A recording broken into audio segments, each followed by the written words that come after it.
Chapter 9. The Kal Da Shop. Standing there upon the bridge in the rain, facing the obscure hooded conspirator, I felt suddenly sad. Here, even in the noble city of Tharna, there was intrigue, political strife, ambition that would brook no confinement. I had been taken for an assassin, or an outlaw, been assessed as likely instrument for the furtherance of a foul scheme of one of Tharna's dissatisfied factions. "We refuse," I said. The small lemon-faced man drew back as if slapped. "We represent a personage of power in the city," he spoke. "I wish no harm to Lara, Tatrix of Tharna," I told him. "What is she to you?" asked the man. "Nothing," I said. "And yet you refuse?" "Yes," I said. "We refuse." "You are afraid," he said. No, I am not afraid." "You will never get your Tarn," hissed the man.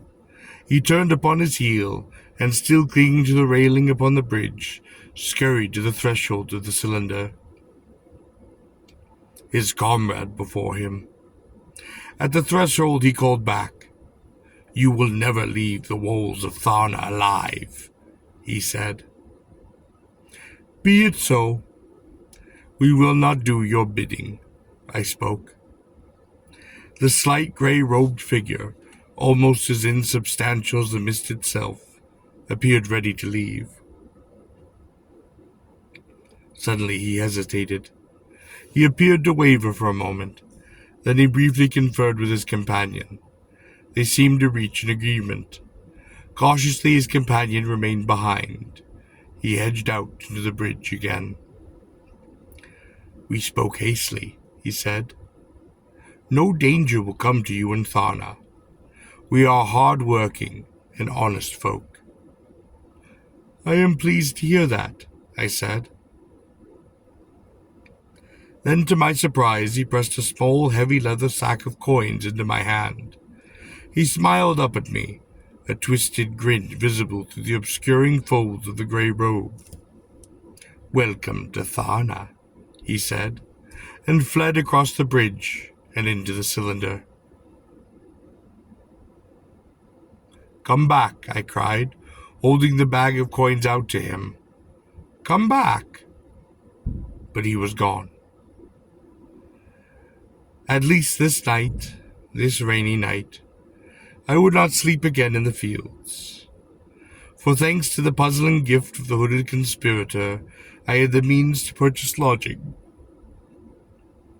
I left the bridge and descended through the spiral stairway of the cylinder, soon finding myself upon the streets again. Inns, as such, are not plentiful upon Gor, the hostility of cities being what it is. But usually some can be found in each city. There must, after all, be provisions made for entertaining merchants, delegations from other cities, authorized visitors of one sort or another. And to be frank, the innkeeper is not always scrupulous about the credentials of his guest, asking few questions if he receives his handful of copper tarn discs. In Tharna, however, famed for its hospitality, I was confident that inns would be common. It was surprising, then, that I could locate none. I decided, if worst come to worst, I could always go to a simple Paga tavern. If those of Tharna resembled those of Korobah and Ar, one might, curled in a rug behind the low tables, unobtrusively spend the night for the price of a pot of Paga, a strong fermented drink brewed from the yellow grains of Gor's staple crop, Sartana, or Life Daughter. The expression is related to Satasan, the expression for meat, or for food in general, which means Life Mother. Paga is a corruption of Pagasatana, which means pleasure of the life daughter. It was customary to find diversions other than Paga in the Paga taverns as well. But in Grey Tharna, the cymbals, drums, flutes of the musicians, the clashing of the bangles on the ankles of dancing girls, these would be unfamiliar sounds. I stopped one of the anonymous grey-robed figures, hurrying through the wet, cold dusk.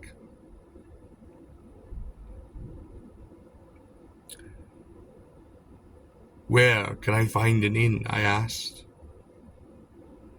"There are no inns in Tharna," said the man, looking at me closely.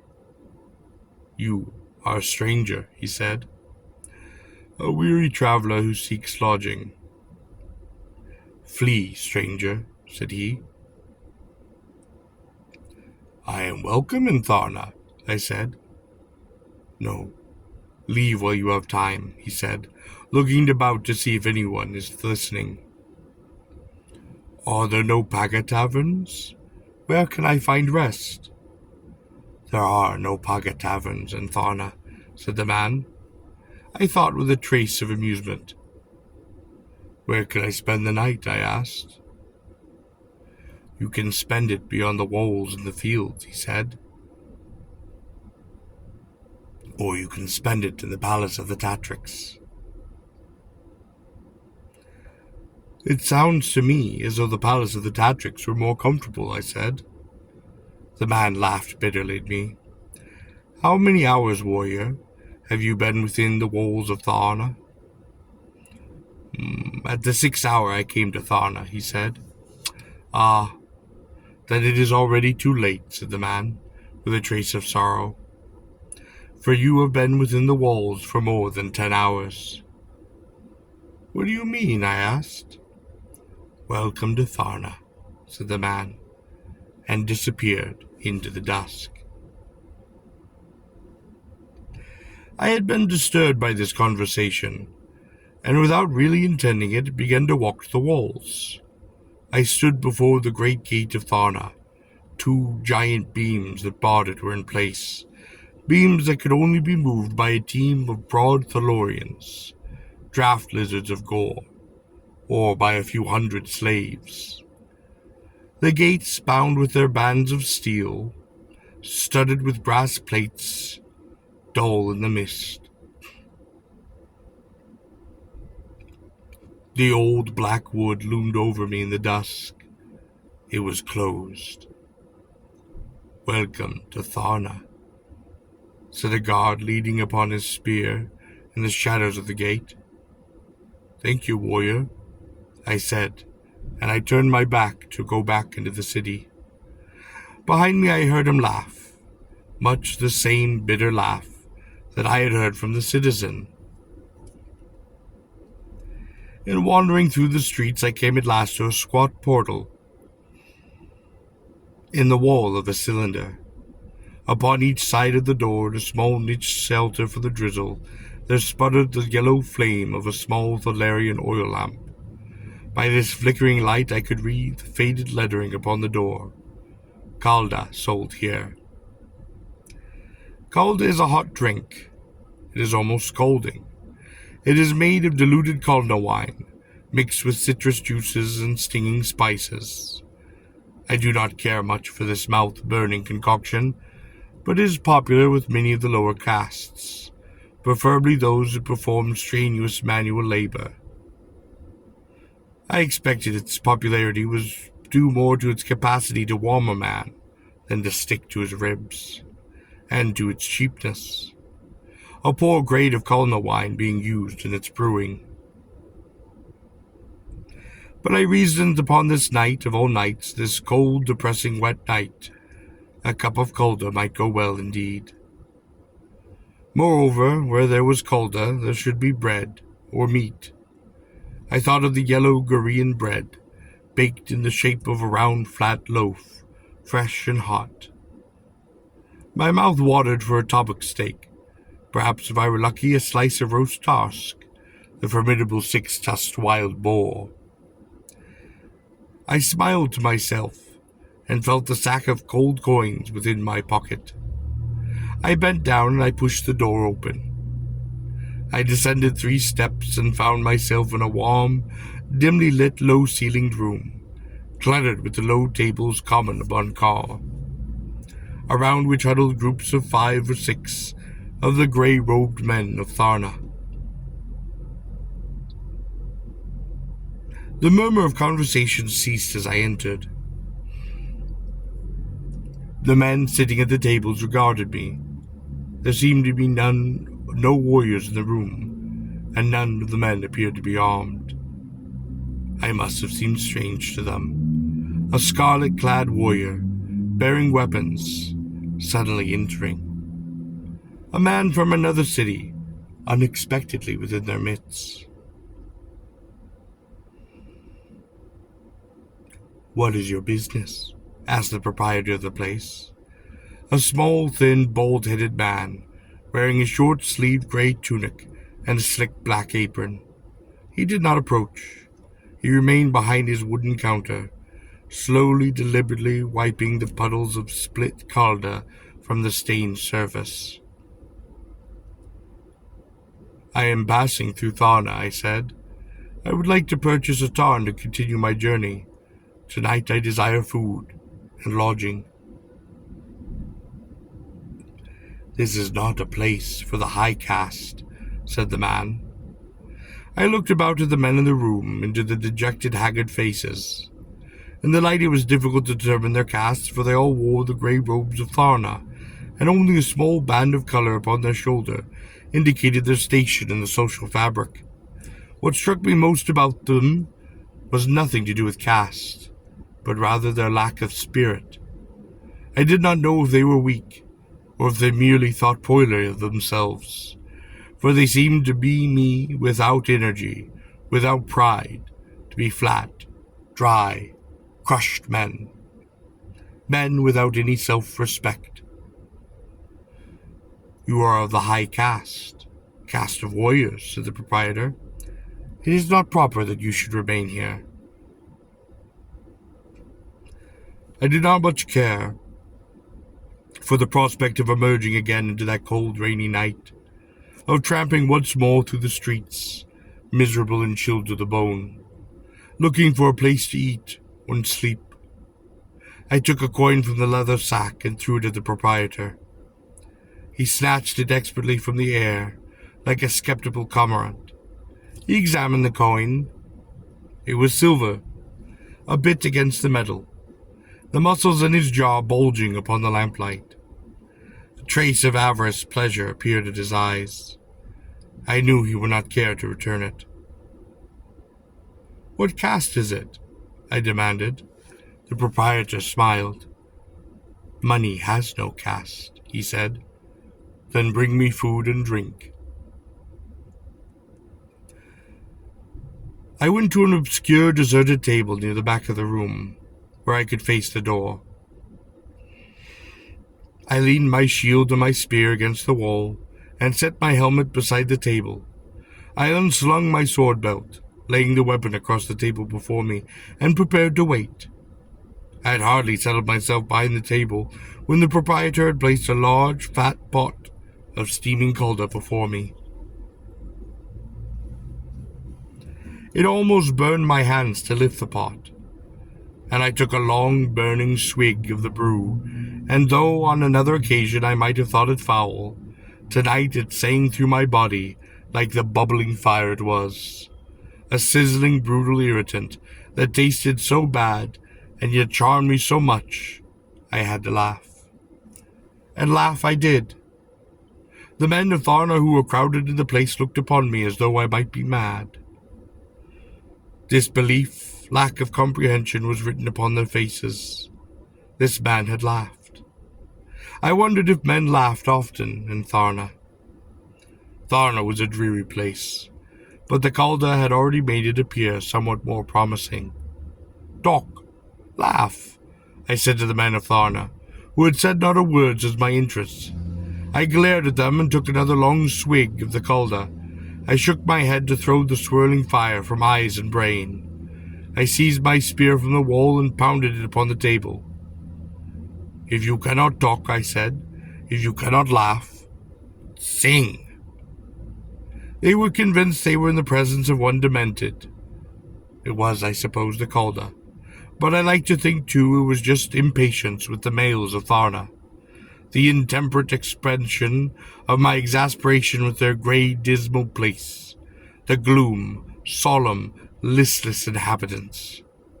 The men of Tharna refused to budge from their silence. Do we not speak the language? I asked, referring to the beautiful mother tongue spoken in the common by most of the green cities.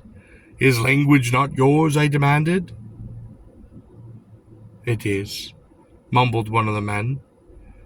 Then why not speak it? I challenged. The man became silent. The proprietor arrived with hot bread, honey, salt, and to my delight a huge roasted chunk of tosk.